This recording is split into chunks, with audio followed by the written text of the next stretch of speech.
Honorable Srimati Sagarika Ghose may speak in Bengali in between. Thank you, Mr. Vice Chairman. On behalf of my party, All India Trinamool Congress, I rise to speak on the Sustainable Harnessing and Advancement of Nuclear Energy for Transforming India Bill 2025, the so-called Shanti Bill. Sir, this bill brings neither Shanti nor security. It brings Ashanti, it brings Bipod, it brings Khatra, it brings grave danger. This bill brings danger disguised as development, cronyism disguised as reform, surrender disguised as strategy. This bill is not just flawed, this bill is fundamentally dangerous, sir. Let me be clear. We are not debating whether India should pursue nuclear energy. As the honourable member before me said, India has always pursued nuclear energy responsibly for decades. India has always been a responsible nuclear state.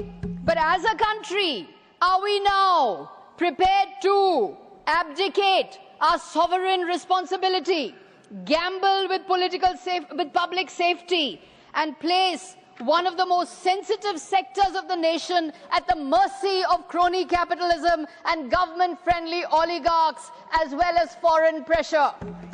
Sir, this bill is not reform, it is recklessness. This bill is not for the public, it's for profit. This bill is not about sovereignty, it's about surrender. The ruling party must also remember that you, Mr. Minister, once accused the Manmohan Singh government of a sellout on the civil nuclear deal, on the Indo-US civil nuclear deal. Today, forget sellout. You are rushing through this crucial bill without any parliamentary oversight, simply because, as your leaders say, ab ki baar Trump Sarkar. That is why you are rushing through this bill. Sir, the government wants to produce 100 gigawatts of nuclear power capacity by 2047 under the Viksit Bharat program.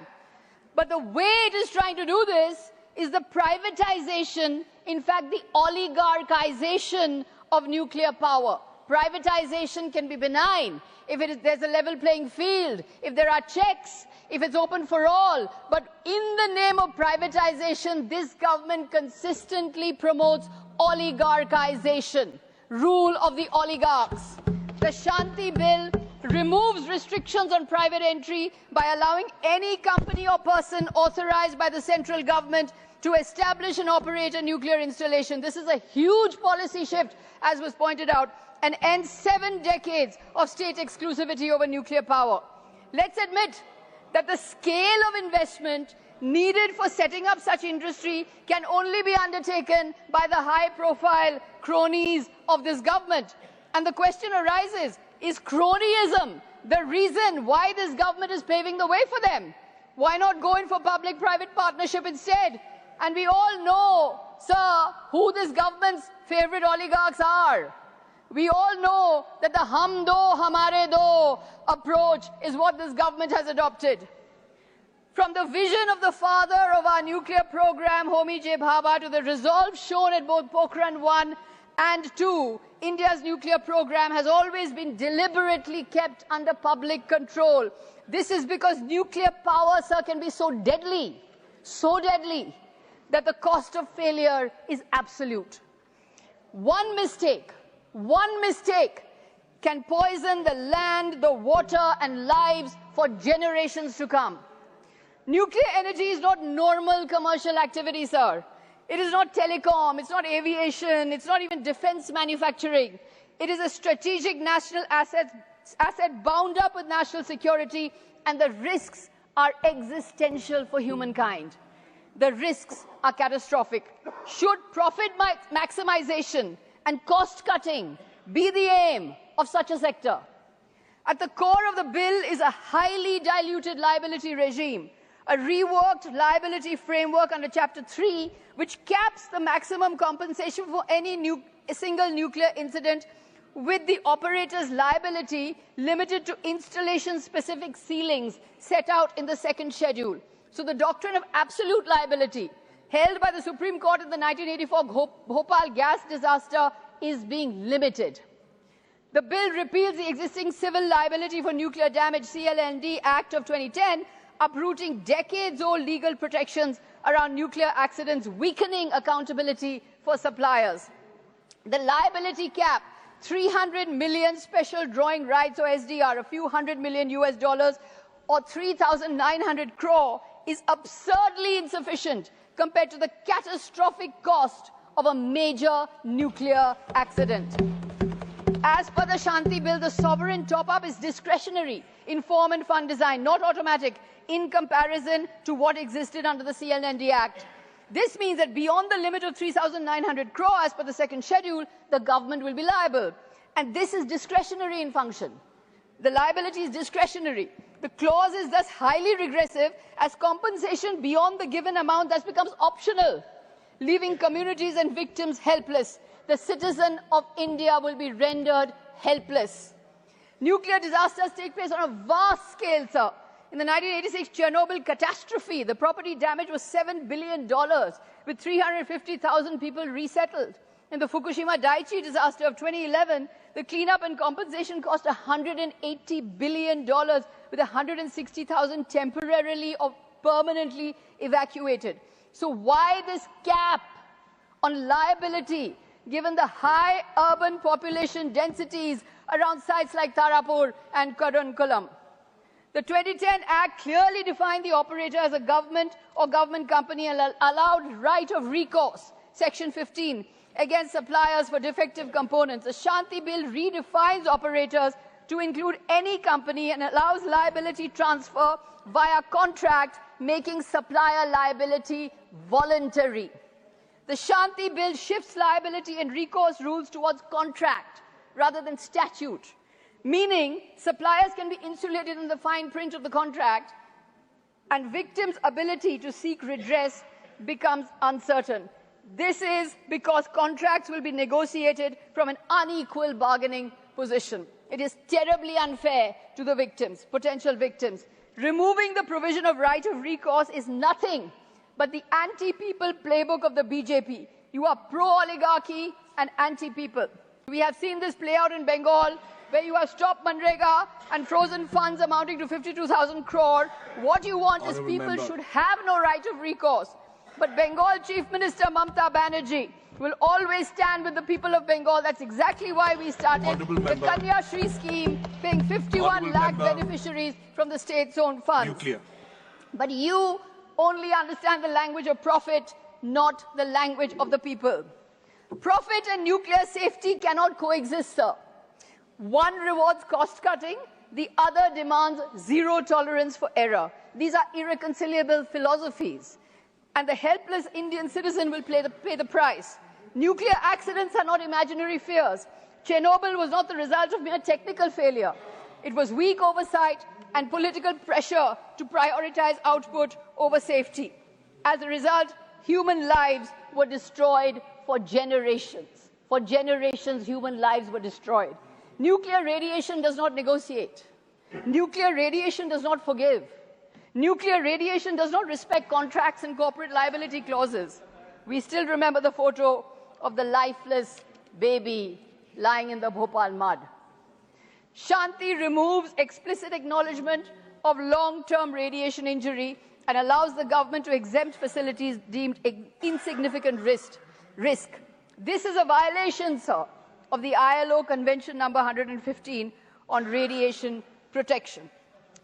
The bill also reflects a blind and obsessive push for nuclear expansion without adequate debate on alternatives or consequences. India is blessed with solar, wind, hydro, and storage potential. A responsible energy transition demands balance, not fixation on the one source. Energy security cannot come at the cost of human security. When safety audits slow down profits, which one will be sacrificed, sir? Which one will be sacrificed? Safety audits or profits? When maintenance budgets threaten balance sheets, what will be cut? When emergency preparedness looks expensive, who will take responsibility? The global trend is to strengthen, not weaken safety norms. But this bill, Mr. Minister, is going in the opposite direction to what the global trend is. But the real shocker of the bill is this, sir. This sudden enthusiasm for opening India's nuclear sector coincides very conveniently with the intense foreign pressure, particularly from the United States, to allow private and foreign companies access to India's nuclear market. Under the existing DP-IIT FDI policy, private entities in atomic energy can attract up to 49% foreign investment. By removing the government company-only clause, the Shanti Bill enables such FDI. This is startling. Will foreign entities now gain control over one of the most strategic resources of our country? Shame. Is India's nuclear law being rewritten to suit foreign commercial interests? Shame. Is Parliament being asked to legalize what was politically promised abroad? Is national policy being shaped to please Washington rather than protect the citizens of India? Shame. This is a government of मुंह में स्वदेशी, दिल में विदेशी. मुंह में बोलते हैं आत्मनिर्भर Bharat, but the dil is videshi. We must again remember the slogan, shouted with great enthusiasm by the leader of this government, Ab ki baar Trump Sarkar. That is what their motto is, Ab ki baar Trump Sarkar. It is sad that this slogan, Ab ki baar Trump Sarkar, seems to have become a policy for this government. Shame. This is not the Shanti Bill, sir. This is the TRUMP Bill, the Trump Bill, the Reactor Upgradation Management Program, TRUMP. This bill cannot be rushed through Parliament. This bill requires discussion. It requires extensive inputs from stakeholders. It requires a long legislative process. It is a shame that the Prime Minister is not in the House when this crucial bill is being discussed. Citizens of India's lives are at stake. Existentially, humankind is at stake. Nuclear radiation is a possible fallout. How can this bill be passed? How can this bill be rushed through Parliament with 4 hours notice, with a 4-hour debate? It cannot happen, sir. This bill has to be thought about more. There have to be more discussions. There have to be greater consultations with stakeholders. Otherwise, the lives of citizens of India are at stake. The lives of helpless citizens of India are at stake. I want to point out to you one important fact here, sir, that the nuclear installations that exist in our country are all in tribal areas, in the tribal regions. Nuclear mining, primarily for uranium, significantly impacts tribal regions globally, notably in India's Jharkhand, in the Jarugoda area, where indigenous communities, Santhal, Munda, Ho, suffer severe health crises like cancers, deformities, and contaminated water from mining. Are we going to let these helpless, vulnerable communities be at the mercy of profit maximization of oligarchs? Is that what we are trying to do here? This bill cannot go through in this shoddy, rushed manner. It needs much greater deliberation, much greater discussion. I would urge the minister who is sitting here, please rethink. The lives of Indians are at stake. The lives of citizens are at stake. This bill must not go through in this form. We need greater discussion. Thank you, sir. Jai Hind, Vande Mataram, Joy Bangla. Thank you. Honorable